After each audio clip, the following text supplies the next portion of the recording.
Audubon County, Iowa, October 1882. The prairie wind had already begun to bite, a dry, ceaseless thing that carried the scent of frost and distant dust. It scoured the harvested cornfields, turning the stubble into a field of tiny, whispering knives. On a small rise overlooking the Nishnabotna River Valley, Aksel Jørgensen was doing something no one had ever seen before. He was building a fort, not of sod or timber, but of hay. One by one, he hauled the heavy, wire-tied bales from the wagon his 2 oxen had pulled from the press yard in Exira. He wasn't stacking them in a neat, rectangular rick to be fed out over the winter. He was laying them like massive, fibrous bricks around the north, west, and east walls of his small clapboard cabin, leaving a narrow walkway between the wood and the hay. The structure grew with methodical slowness, a great golden wall rising against the pale autumn sky. It was 6 feet thick, and he showed no signs of stopping as it passed the height of a man. The work was a spectacle. Neighbors on their way to town would rein in their horses, watching in silent disbelief. The consensus was swift and merciless. The man was a fool. "He's banking his house with the feed," muttered a farmer named Silas Croft, shaking his head. "Come February, his cattle will be chewing on the walls of his house, and his family will be chewing on their boots."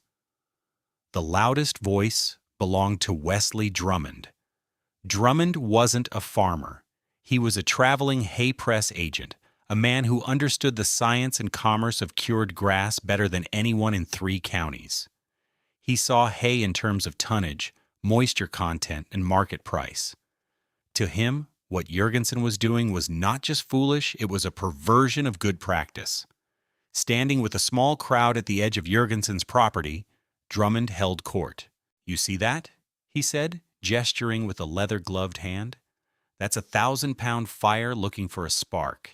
He thinks he's building a wall, but he's building a funeral pyre." He lowered his voice, lending his pronouncement a grim authority. "The core of that stack will never cure. It'll hold the damp from the autumn rains, and by January, the heat from the decay will build. It'll combust from the inside out. He'll be lucky if it only takes the wall and not the cabin with it." The men nodded. They had all seen hayricks smolder and burst into flame. Drummond's logic was unassailable. Aksel, hearing the commotion, paused his work. He stood atop the 12-foot wall of bales, a small, solid figure against the vast horizon. He looked down at the gathering, his face unreadable. "Mr. Jørgensen," Drummond called out, his voice full of confident pity, "that's a dangerous game you're playing with your winter hay." Aksel Jørgensen simply looked at him, then at the northern sky where the clouds were gathering like a gray woolen blanket.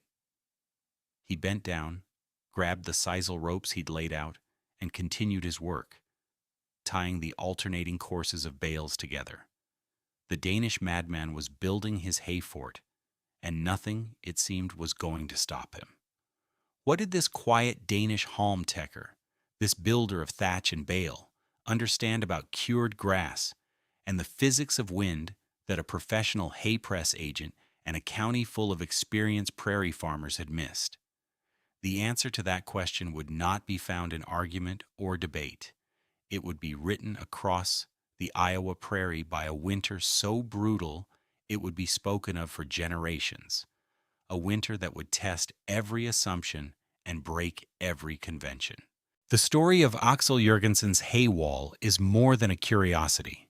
It's a lesson in how survival sometimes depends not on following the rules, but on remembering older, forgotten ones. I promise you, if you stay with me, you will learn something profound about the power of insulation, the behavior of wind, and how sometimes the most effective solutions are hidden in plain sight, dismissed as foolishness. If you've ever felt a draft in your own home and wondered where it was coming from, let me know in the comments below. The science behind Aksel's wall might just surprise you. And be sure to subscribe, because this channel is dedicated to uncovering the lost wisdom of the pioneers who survived against all odds. Aksel Jørgensen was not a farmer, not in the way his Iowa neighbors were. He hadn't been raised to the rhythm of corn, hogs, and open-range cattle. He was a man from the coast of Jutland in Denmark, a place where the land was a narrow negotiation between the sea and the sky. He was a halmtaker, a trade for which there was no direct English word. He was a master of thatch, of reed bundles, of rye straw walls, and of wind-cured grasses.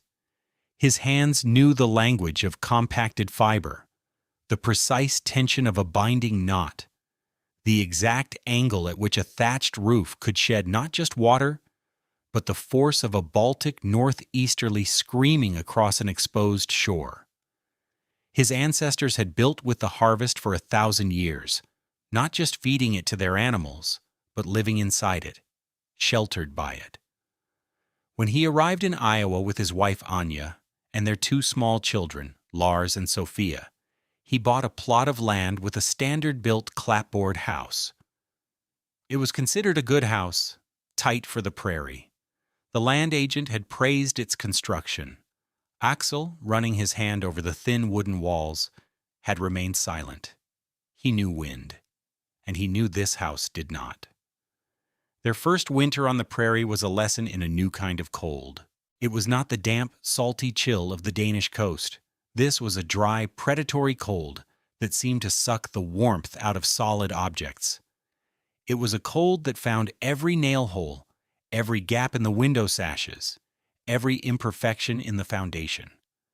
The family lived in a state of perpetual siege. They burned through their woodpile at an astonishing rate, yet the cabin was never truly warm. At night, they would huddle together under every blanket they owned, but the cold would still creep in. The evidence of its victory was everywhere.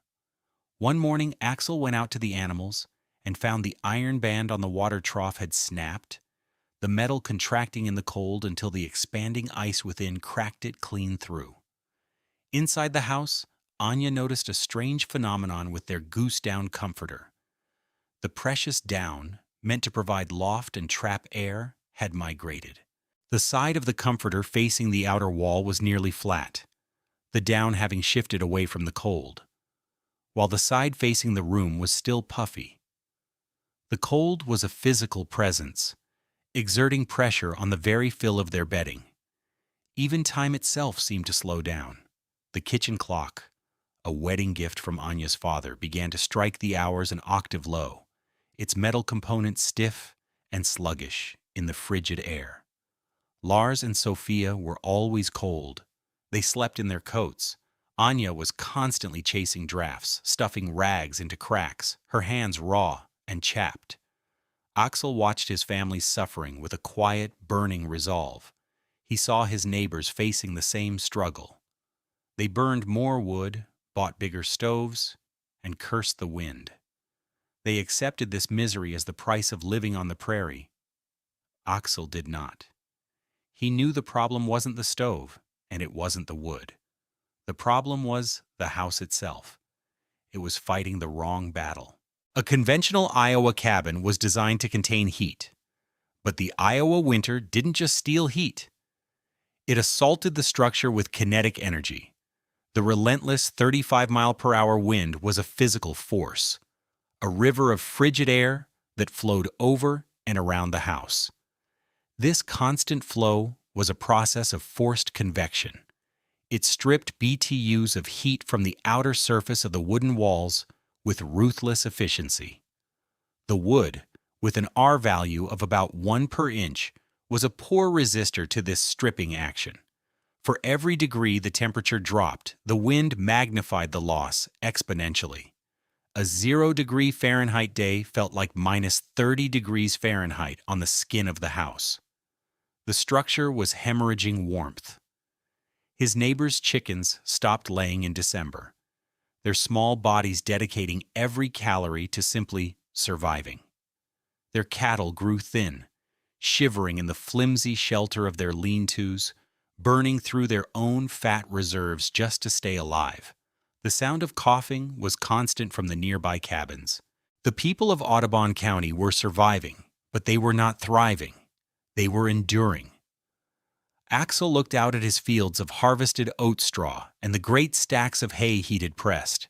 He saw not animal feed. He saw not a fire hazard. He saw what his father and his grandfather had seen on the shores of the North Sea. He saw a building material. He saw the solution. The work began in earnest as soon as the last of the harvest was in. He chose the bales with care, selecting the densest, driest ones for his wall. He measured the perimeter of his cabin, leaving a 3-foot air gap, a space for the house to breathe and for him to walk. The rampart would stand on its own, a completely separate structure. He laid the first course on a foundation of flat stones to keep the bottom bales off the damp ground. The sheer scale of the project was what first drew the mockery. Each bale weighed nearly 80 pounds. He was moving tons of hay, not with a crew, but with his own back and a simple block and tackle rigged to an oak tree. The wall grew, a solid 6 feet thick. He laid the bales in alternating courses like a bricklayer, so the seams never lined up. This was crucial. It prevented wind from finding a direct path through the stack. Wesley Drummond, making his rounds, would often stop his wagon and watch, a wry smile on his face. He saw a farmer misusing his product, wasting a valuable commodity on a mad scheme. One afternoon, he couldn't resist. "Jørgensen," he called over, "you've got $2 a bale sitting in that wall. That's $100 of prime cattle feed you're turning into a mouse hotel." Aksel paused, wiping sweat from his brow with the back of his hand. He looked at Drummond, then at the wall, which now stood 8 feet high. "It is for my family," he said, his English clipped and precise. "Not for the cattle. Your family is going to be mighty cold when that pile catches fire from its own rot," Drummond countered, repeating his favorite theory. "You can't stack uncured hay that thick. It's a law of nature." "This hay is cured," Aksel replied calmly, "and the wall will be dry." He turned back to his work, leaving Drummond sputtering to the other onlookers about the stubbornness of Danes. What Drummond didn't see was the subtle genius of the inner face of the wall. For the side facing his cabin, Aksel had used bales of pure oat stubble, the driest, most porous material he had. Before stacking them, he'd left them out in the wind and sun for weeks, turning them daily. The outer layer of the stubble had cured to a glass-hard, almost shiny texture. This surface, facing the air gap next to the cabin, was designed to be hydrophobic, shedding any moisture that might condense in the space. He reached the full height of 12 feet, 2 feet above the eaves of his cabin's roof. The rampart enclosed the house on the north, west, and east sides, the directions of the prevailing winter winds. The south side he left open to the low winter sun. With the main structure complete, he spent a week meticulously tying it all together. He used heavy sisal rope, weaving it through the courses, cinching the entire mass into a monolithic unit. The wall was no longer a stack of individual bales.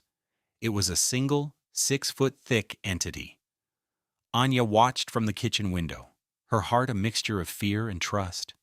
The house was now perpetually in shadow, surrounded by this towering, sweet-smelling beast of a wall. "It feels like we are living at the bottom of a well," she told him one evening, her voice soft. Aksel took her hands. They were warm. For the first time in months, they were truly warm, even without a fire roaring in the stove. "It is a quiet well," he said. "The wind does not shout down here."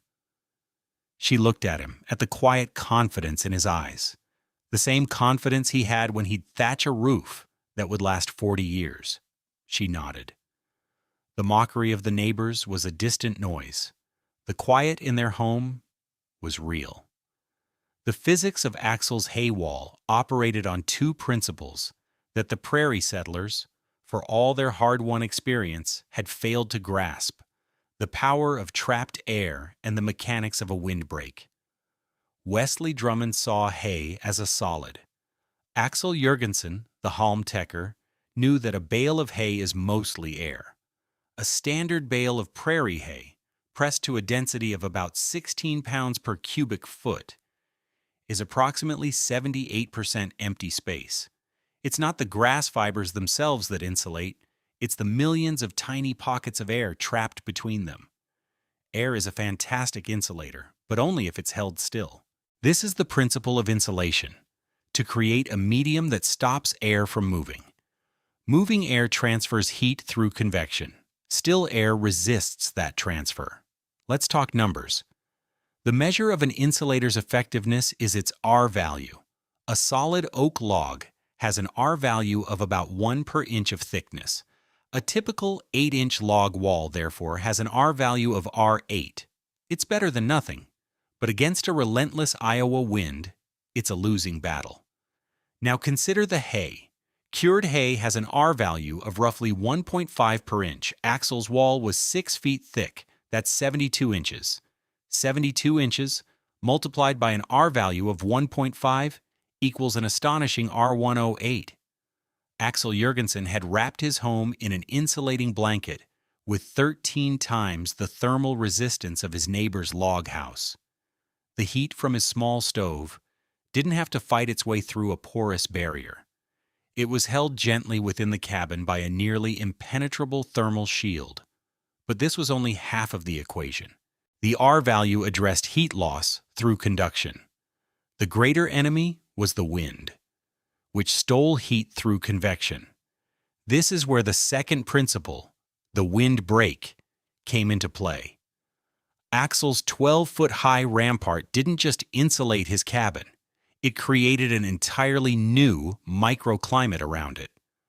Out on the open prairie, the 35-mile-per-hour wind scoured every surface.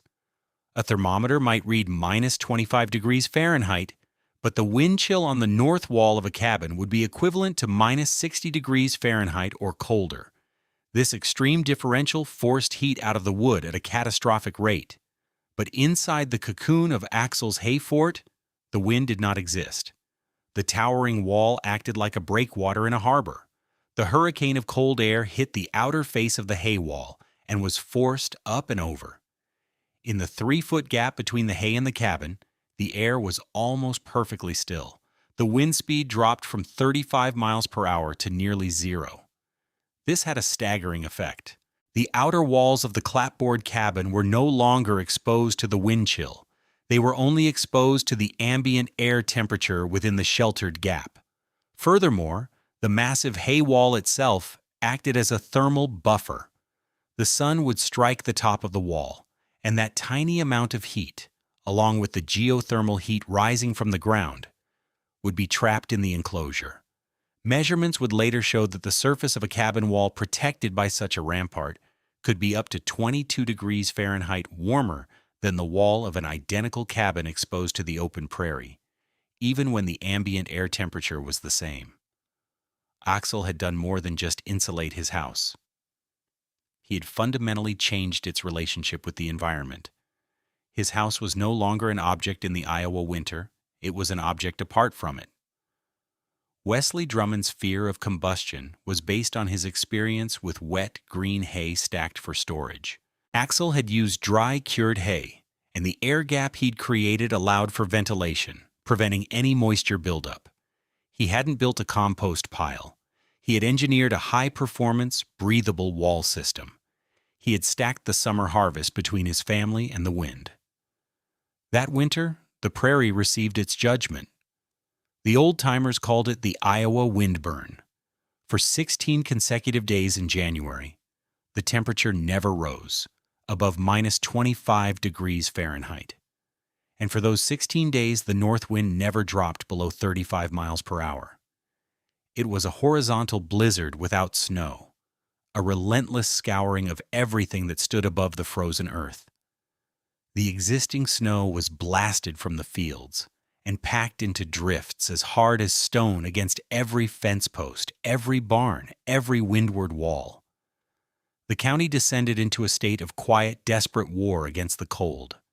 The sound of axes echoed in the frozen air as men began to dismantle sheds, fences, and even wagons for firewood. Smoke poured from every chimney, a frantic offering to the god of warmth. But the offering was not enough.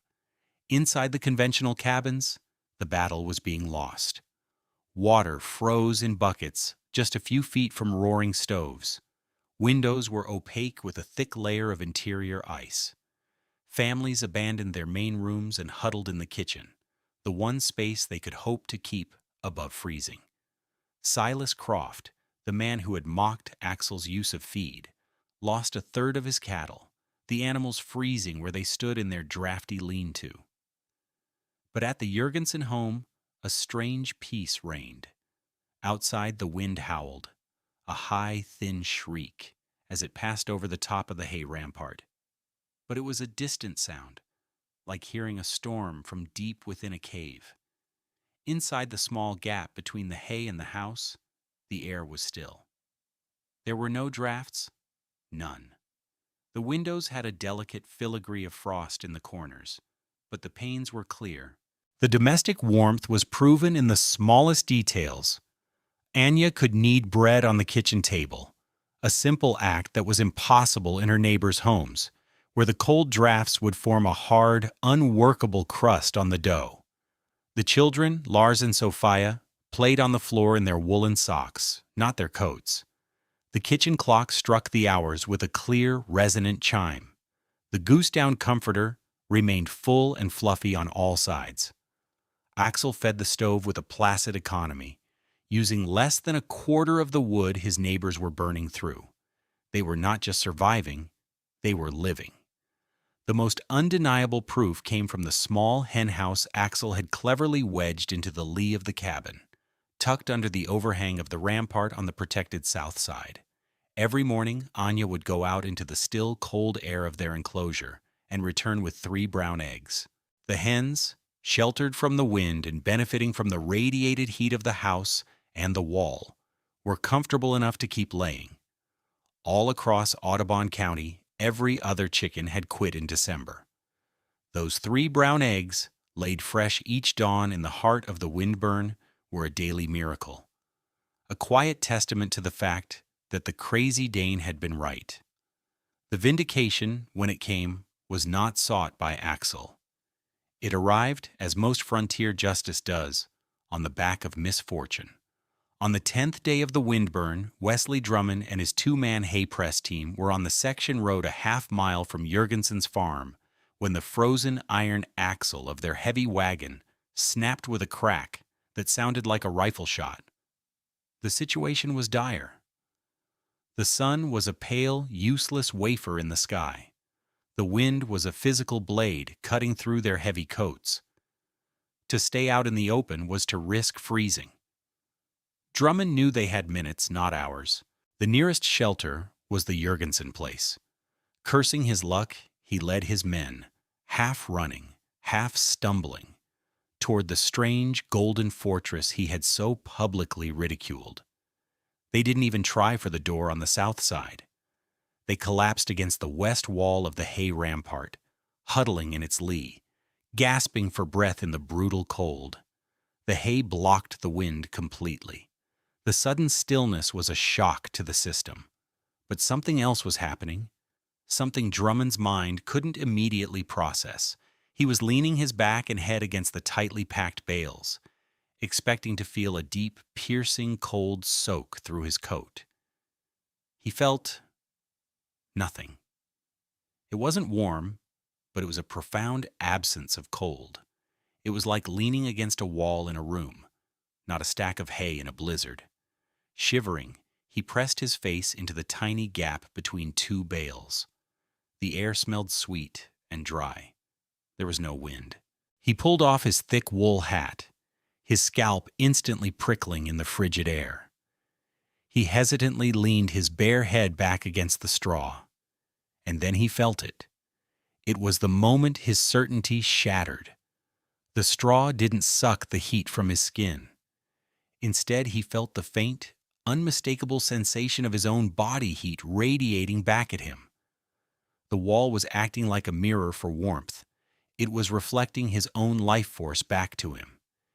He pressed the palm of his bare hand flat against the bales. He had handled hay his entire life. He knew its textures, its temperatures. He expected the feeling of frozen, brittle fibers. What he felt was a dry, neutral surface that felt no colder than the wood of his own desk. He stood there, dumbfounded, his hand flat against the wall that shouldn't work. That should be a block of ice. It was in that moment that the door to the cabin opened, and Aksel Jørgensen stepped out into the sheltered walkway.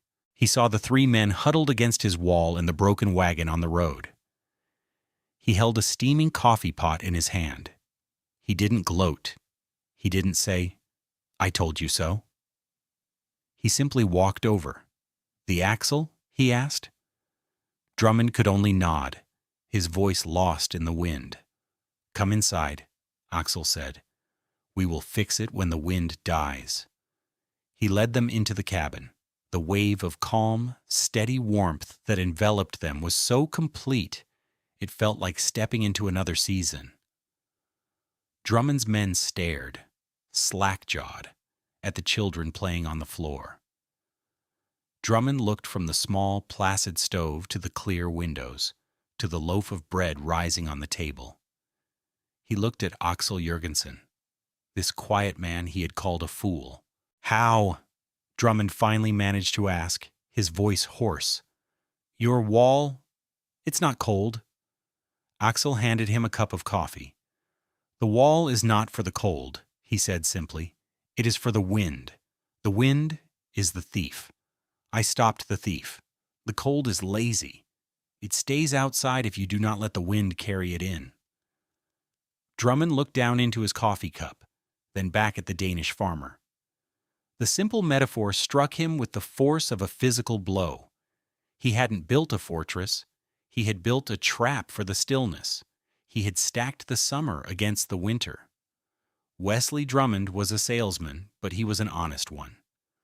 What he had witnessed at Aksel Jørgensen's farm fundamentally changed him. He spent 2 days there, waiting for the wind to break. In that time, he did not just accept Aksel's hospitality, he became his student.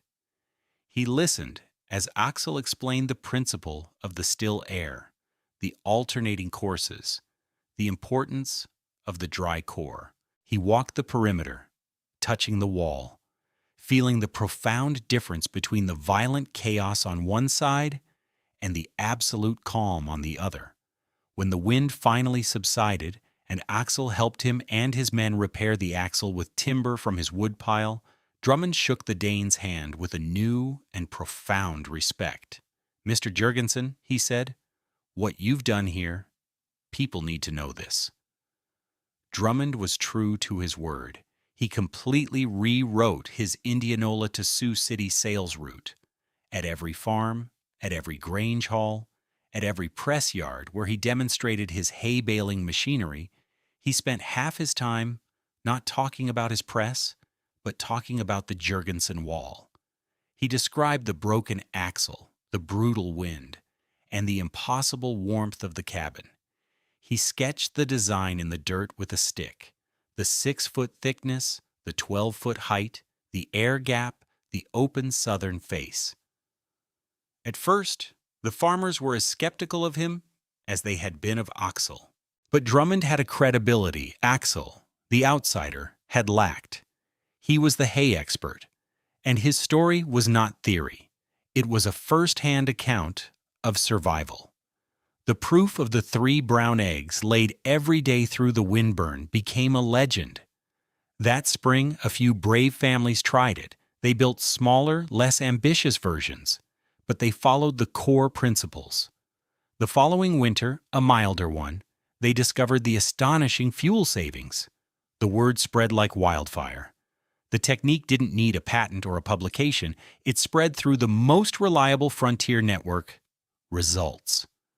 By the autumn of 1883, Wesley Drummond had incorporated the idea directly into his business model. He was no longer just selling a machine that made bales, he was selling a system for survival.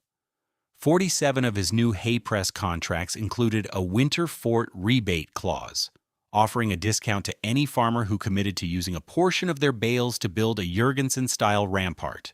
He had turned Aksel's folk wisdom into a replicable, commercial technology. The hay fort went from being a mark of madness to a sign of savvy preparation.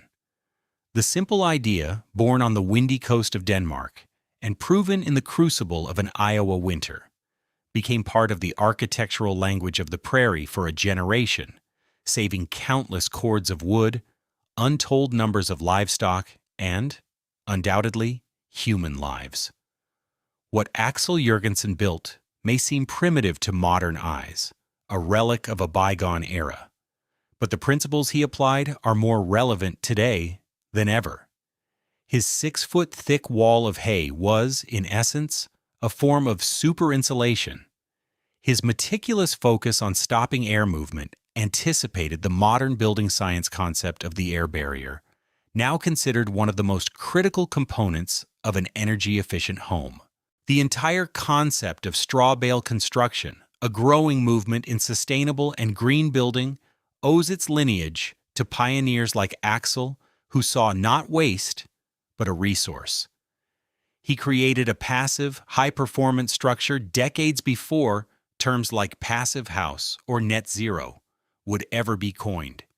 In the end, the story of the hay fort is a powerful reminder of a recurring theme on the frontier. The prairie did not reward credentials, status, or conventional wisdom. It was a harsh and impartial judge. It rewarded what worked.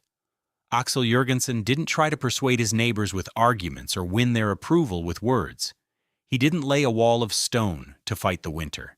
He simply stacked the harvest between his family and the wind, creating a small pocket of stillness and warmth in the midst of the storm. He trusted that reality, in its own time, would be the only argument that mattered. And on the unforgiving plains of 19th century Iowa, reality always had the final say. Thank you for joining us for this story. If you found this piece of lost history as fascinating as we did, please hit the like button and subscribe for more tales of forgotten ingenuity. And let us know in the comments. What modern problem do you think could be solved by looking at an old, forgotten technique? We'd love to hear your thoughts. The information presented in this video is for educational and storytelling purposes only. It is a fictionalized reconstruction inspired by real historical practices and principles. The characters, names, and specific events depicted are products of creative license. Any application of historical building techniques in a modern context should be done in consultation with qualified professionals and in accordance with all current building codes, safety standards, and local regulations. This content does not constitute professional, technical, or legal advice.